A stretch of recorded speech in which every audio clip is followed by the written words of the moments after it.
दोस्तों नमस्कार। मैं राहुल झा आपका स्वागत करता हूं। आज हम बात करेंगे सुज़लोन एनर्जी शेयर के बारे में। 21 जून को जो उसकी पोजीशन रही, तो चलिए शुरू करते हैं। 21 जून यानी फ्राइडे को शेयर अच्छे रेट पे खुला, पॉजिटिविटी थी उसमें, पॉजिटिव रहा।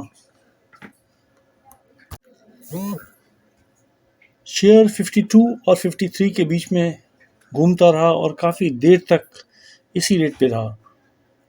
बीच में वो 52 से थोड़ा नीचे भी आया था, पर फिर वही 52 के आसपास ही वो घूमता रहा और दिन के अंत में 3:30 बजे के आसपास इसमें फ्रीज लग गया।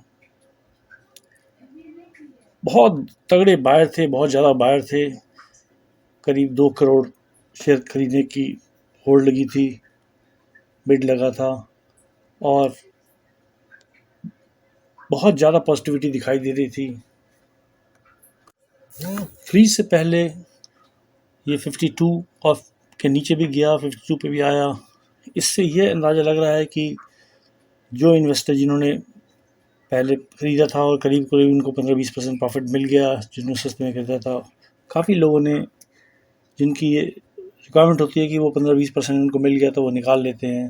कई इंस्टीट्यूशंस भी हैं, तो उन्होंने शेयर बेचे होंगे और अपना प्रॉफिट लिया होगा। उसके अलावा नीचे म्यूचुअल फंड की काफ़ी अच्छी परचेज़ रही, काफ़ी बड़ी मात्रा में जो शेयर खरीदे गए और शेयर में काफ़ी अच्छा बाइंग इंटरेस्ट जागा है। अभी हम ये भी बताना चाहेंगे कि आज ही नहीं, 20 जून को भी काफ़ी अच्छी परचेज़ हुई थी और बड़ा बाइंग इंटरेस्ट था। इनफैक्ट क्लोज़ होते समय एक बहुत बड़ी डील 179 करोड़ का शेयर किसी ने खरीदा, इंस्टीट्यूशन ने खरीदा होगा।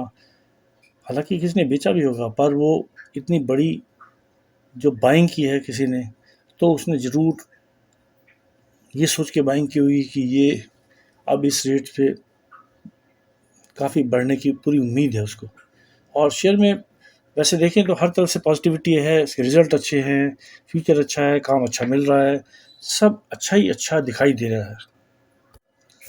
अब यहाँ हम ये भी बताना चाहेंगे कि जो शेयर है वो एएसएफ की कैटेगरी 3 में अभी तक है, पर जो लेटेस्ट न्यूज़ आ गया है कि 24 तारीख से ये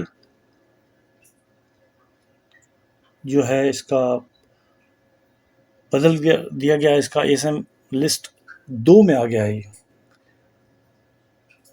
तो में ये बहुत बड़ी बात हुई, क्योंकि इससे एक कॉन्फिडेंस आया है इन्वेस्टर्स में, और जो एनएससी, बीएससी और सेबी है, इन्होंने भी पाया कि इसमें कोई बहुत ज़्यादा ऑपरेटर की एक्टिविटी नहीं है। इस वजह से उसे एएसएम 3 से अब एएसएम 2 लिस्ट में लाए हैं। अब देखने वाली बात यह है कि एएसएम 2 में आने का मतलब यह है कि ये शेयर लगातार 3-4 दिन तक नहीं पॉजिटिव हो सकता है। इसका मतलब कि 3 दिन अगर ये लगातार पॉजिटिव होता है तो चौथे दिन इसको थोड़ा सा करेक्शन ज़रूर दिखाई देता है, क्योंकि अगर लगातार बहुत दिनों तक ये पॉजिटिव रहेगा तो फिर एएसएम की लिस्ट में इसको फिर से दोबारा एएसएम 3 में या 4 में डाल सकते हैं। इसीलिए अब ये आज ये दूसरा दिन है जिसमें इसमें काफ़ी जोरदार खरीदारी हुई है, पॉजिटिव रहा है, और मंडे को अगर ये पॉजिटिव होता है तो वो तीसरा दिन होगा। तो इस वजह से अब ये रहेगा कि मंडे को इसमें हो सकता है थोड़ी प्रॉफिट बुकिंग भी आए।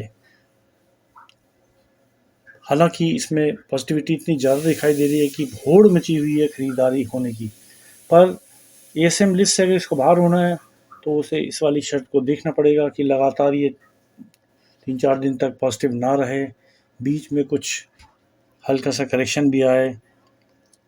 तो उस वजह से मेरा सोचना ये है कि 3 दिन अगर ये पॉजिटिव रहता है तो अगले उसके बाद जो है एक दिन इसका थोड़ा सा प्रॉफिट टेकिंग भी आना चाहिए। अब देखिए क्या रहता है। जो बाइंग इंटरेस्ट इसके अंदर है उसमें पता नहीं क्या होगा। तो अब कुछ ही दिनों में अगर ये ठीक चलता रहा तो एएसएम लिस्ट 1 में और फिर एएसएम लिस्ट से बाहर भी आ सकता है। तो ये एक बहुत बड़ी खुशखबरी होगी। इसका लिमिट भी जो है वो 5% का है, वो हो सकता है 10% बढ़ जाए, जो कि बहुत बड़ी एक अचीवमेंट होगी, बड़ी खुशखबरी होगी इन्वेस्टर्स के लिए। यहाँ ये बताना चाहेंगे कि आज की जो बाइंग हुई है उसमें करीब करीब 15 से 16 करोड़ के बीच में बाइंग हुई है, जो कि बहुत बड़ी फिगर है। दिखाता है कि कितना इन्वेस्टर्स का इसमें कॉन्फिडेंस है और एकदम होड़ मची हुई है कि भाई मैं लूँगा तो मैं लूँगा। इसी सब को देखते हुए जो ब्रोकर हाउसेस हैं उन्होंने टारगेट दिया हुआ है 60 का करीब, कई ने 58, कई 60। तो ये अभी हाल ही के कुछ दिनों के अंदर ये 60 का टारगेट है। उसके बाद अगर ये इसी तरह बढ़ता रहेगा, इंटरेस्ट बाइंग इंटरेस्ट रहेगा, तो ये आगे काफ़ी दूर तक जा सकता है। जैसा कि आपको याद होगा कि 4 जून को जब रिज़ल्ट आए थे उसके पिछले दिन इस पे भारी गिरावट हुई थी और ये दोबारा 47.5 पे पहुंचा था। उसके पिछले दिन ये अपर सर्किट में था और 47.5 था और मंडे को काउंटिंग से एक दिन पहले ये जो है गिर के दोबारा उसी लेवल पे आ गया था। तो यानी 3 जून के बाद अब जो है आज के दिन ये करीब करीब 53 तक पहुंच चुका है, एक अच्छी बढ़त हो चुकी है और अब उम्मीद ये है कि ये 15-20% रिटर्न अगर लोगों को मिल जाएगा किसी को, तो वो थोड़ा प्रॉफिट टेकिंग भी ज़रूर करेंगे। तो रुक के थोड़ा रुकने के बाद प्रॉफिट टेकिंग के बाद दोबारा से इसमें बढ़त आएगी। मेरा मानना ये है कि करीब 55-56 पे जाके ये दोबारा एक बारी 52 पे लौटेगा और 52 से फिर दोबारा 60 पे जा सकता है। तो जो बड़े इंस्टीट्यूशंस हैं वो प्रॉफिट टेकिंग थोड़ा करेंगे, रेट को नीचे आएगा, पर जो अगर लॉन्ग रन में रखने वाले लोग हैं वो इसे बिल्कुल नहीं घबराएं और इस बात की तैयारी रखें कि 60 तक तो कम से टच करेगा और लॉन्ग टर्म में रखने वाले इसको होल्ड करके ही रखें, क्योंकि आगे भी इसका फ्यूचर अच्छा ही अच्छा दिखाई दे रहा है। अब आने वाले दिनों में बहुत ही बड़े इवेंट भी आने वाले हैं, जैसे कि अभी हमने देखा कि संसद में जो स्पीकर का चुनाव होने वाला है, ये एक बहुत बड़ा इवेंट होगा और इस इवेंट में क्या रिज़ल्ट रहता है उस पे मार्केट बहुत डिपेंड करेगा। अगर सरकार अपना स्पीकर लगा सकी, बना सकी, तो फिर ये मार्केट और ज़्यादा उछाल मारेगा और किसी वजह से अगर कोई दिक्कत आती है, स्पीकर अपना नहीं रख पाया, पोजीशनल का स्पीकर अगर आ जाता है, तो वह उस केस में मार्केट में बहुत बड़ी करेक्शन आ सकती है। तो इसीलिए इन्वेस्टर्स हैं उनको बड़ा कॉशियस रहना चाहिए इस समय।